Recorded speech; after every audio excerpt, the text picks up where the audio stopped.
చెప్పండి. తన ప్రశ్నలకు సమాధానం మీరే చెప్పండి. అడుగుతుంది కదా, చెప్పండి. వచ్చావా? రా. నువ్వు చేసిన పనికి నన్ను ముద్దాయిని చేసి నా పైన నిందను మోపారు. ఇప్పుడు నీకు సంతోషంగా ఉందా? అలా అనకండమ్మా, నేను ఏ పాపం ఎరుగను. నేనిప్పుడు ఏం చెప్పినా ఎవరూ నా మాట వినే పరిస్థితిలో లేరని నాకు అర్థమైందమ్మా. దయచేసి నన్ను క్షమించమ్మా, క్షమించు. అయ్యో, నేను చేసిన తప్పుకి మీరెందుకు క్షమాపణ చెప్తున్నారు అయ్యగారు? తారక్ సార్ తాగుడు మానేయాలని ఆయనకి తెలియకుండా నాటు మందుని పాలల్లో కలిపిచ్చాను.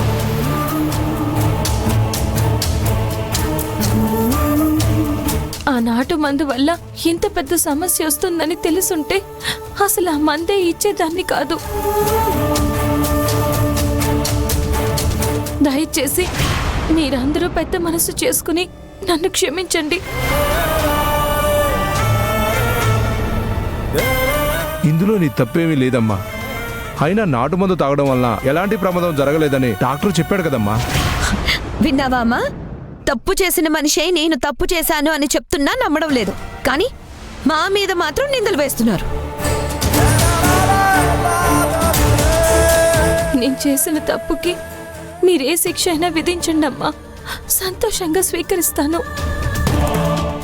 స్వీకరిస్తావా? అయితే ఇప్పుడే ఈ క్షణమే నా ఇంటి నుంచి నీ ఇంటికి వెళ్ళిపో.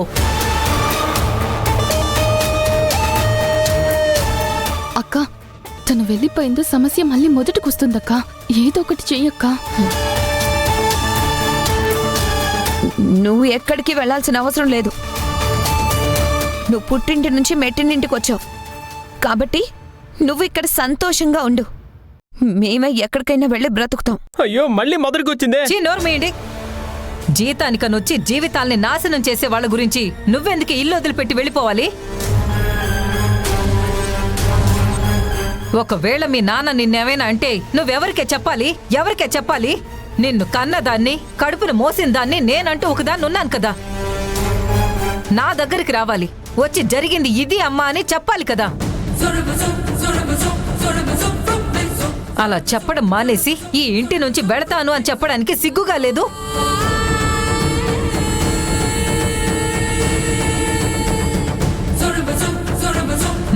అయినా మీరేంటండి?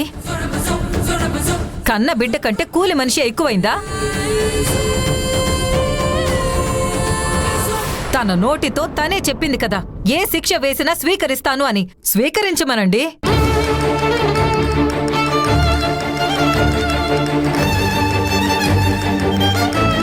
ఇంటి నుంచి వెళ్ళిపోమ్మని నేనిచ్చిన శిక్షని స్వీకరించమనండి.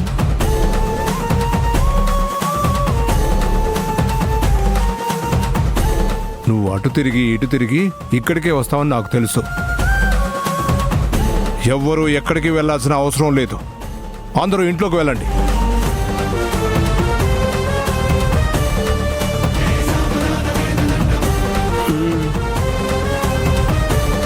నీ మీద నాకు ఎలాంటి కోపం గానీ అనుమానం గానీ లేదమ్మా. దయచేసి ఇంట్లోకి వెళ్ళమ్మా. మావయ్య అంతగా చెప్పినప్పుడు ఆయన మాట మనం వినాలి. రా అక్క, ఇంట్లోకి వెళ్దాం. మీ పద్ధతి నాకు అస్సలు నచ్చడం లేదండి. నిజం నిప్పు లాంటిది కాదంబరే.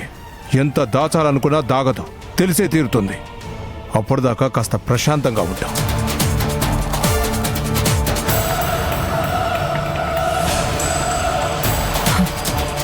పద, లోపలికి వెళ్దాం. పద.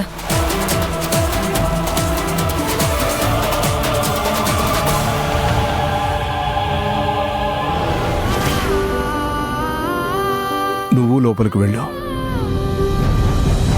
ఎవరి కోసం నిన్ను నువ్వు నిరూపించుకోవాల్సిన అవసరం లేదమ్మా. దీనంతటికి నేనే కారణం కదయ్య గారు. ఇవేమీ పట్టించుకోకమ్మా. నా మాట విని నువ్వు లోపలికి వెళ్ళమ్మా.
అబ్బబ్బా, ఏ వెండలు తట్టుకోలేకపోతున్నాం.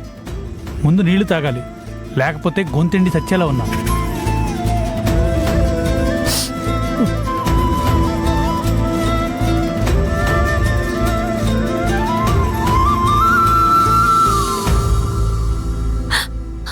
ఏమైందమ్మా?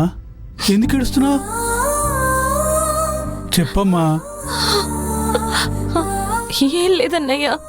ఏడవకమ్మా, నువ్వు ఏడిస్తే నేను చూడలేనమ్మా. నేను బతకడమే ఈ భూమికి భారం అన్నయ్యా. నాలాంటి వాళ్ళు అసలు ప్రాణాలతోనే ఉండకూడదన్నయ్యా.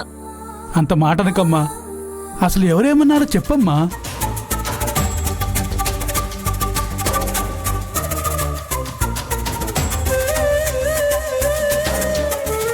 కాంచనమ్మ గారు కోటి అయ్యగారి మీద అనుమానంగా ఉందని మీరే మహేంద్ర అయ్య గారితో అన్నారని కూడా అంటున్నారు.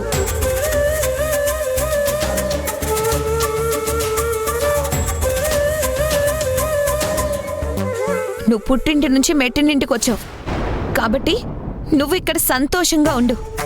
మేమే ఎక్కడికైనా వెళ్ళి బ్రతుకుతాం. అన్నని మాట్లాడడానికి వాళ్ళకి నోరేలా వచ్చిందమ్మా? అయినా వాళ్ళు మనుషులైతే కదా, మనిషి రూపంలో ఉన్న మానవ మృగాలమ్మ వాళ్ళు. నాకేం తోచట్లేదన్నయ్యా. మా అమ్మ ఒడిలో తల వాల్చి వెక్కి ఏడవాలనుంది. మా అమ్మని నీతో నన్నెందుకు తీసుకెళ్లలేదు అని అడగాలనుందన్నయ్యా. అలా అనకమ్మా. కష్టాలు లేని కాపురము, కలతలు లేని జీవితం ఉండదమ్మా. ఈ కష్టాలన్నీ కలకాలం ఉండవమ్మా. నా మాట నమ్ము తల్లి. నా వల్ల కావట్లేదన్నయ్యా, తట్టుకోలేకపోతున్నాను. మా ఊళ్ళో మా వాళ్లతో సంతోషంగా ఉన్న దాన్ని తీసుకొచ్చి పంజరంలో చిలకలా బంధించి ఎవరెవరో చేసిన తప్పులకి నన్ను దోషిని చేసి దూషిస్తూ ఉంటే నా ప్రాణం తల్లడిల్లిపోతుందన్నయ్యా. చివరికి నేను నమ్మిన దైవం కూడా నన్ను నట్టేట వదిలేస్తే నేనేం చేయనన్నయ్యా? నీలాంటి వాళ్ళని దేవుడు చేయబెట్టి నడిపిస్తాడమ్మా. ఏడవకమ్మా. వీళ్ళందరూ కావాలని నీ మీద కక్ష కట్టారు. అందుకే కూర్చున్నా తప్పు, నుంచున్నా తప్పు అని అంటున్నారు. నేనేమి ఇక్కడుండి ఈ ఆస్తిని అంతస్తుని అనుభవించాలని అనుకోవట్లేదే. ఈ క్షణం ఇక్కడి నుంచి వెళ్ళిపోమన్నా సంతోషంగా వెళ్ళిపోతానన్నయ్యా.